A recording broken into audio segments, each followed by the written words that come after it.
est présentement sur mon lot à bois.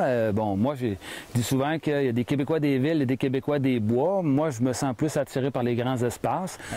Souvent, les gens ont l'impression que quand on dit qu'on est écologiste, ça veut dire qu'il ne faut plus rien toucher, il ne faut plus rien faire, il faut laisser faire la nature.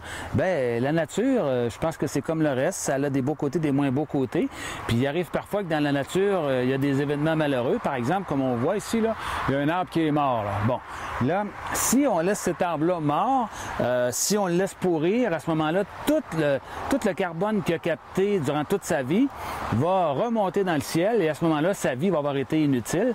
Alors que si on coupait cet arbre-là, puis qu'à ce moment-là, soit qu'on faisait un plancher de bois, par exemple comme en bois torréfié comme j'ai chez moi, ou qu'on s'en servait tout simplement pour le bois de chauffage, à ce moment-là, c'est que là, on lui donnerait une vie utile, on lui donnerait une deuxième vie.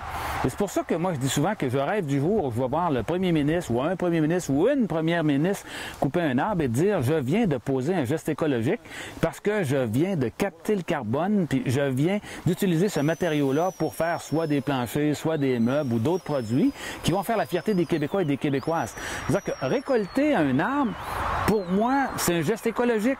C'est ça qu'il faut montrer aux gens, c'est ça qu'il faut que les gens soient conscients que c'est pas un sacrilège, au contraire, c'est un geste écologique.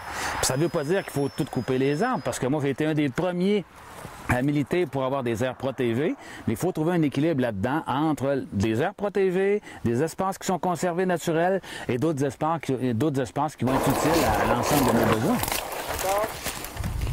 Je pense qu'il y a une chose fondamentale qu'il faut se rappeler par rapport à la forêt, c'est que c'est renouvelable. On a la plus formidable ressource qu'on ne pourrait pas imaginer, parce que moi je le dis souvent, c'est que le bois, c'est l'énergie qui va remplacer le pétrole, là, parce qu'on dit c'est l'or vert qui va remplacer l'or noir.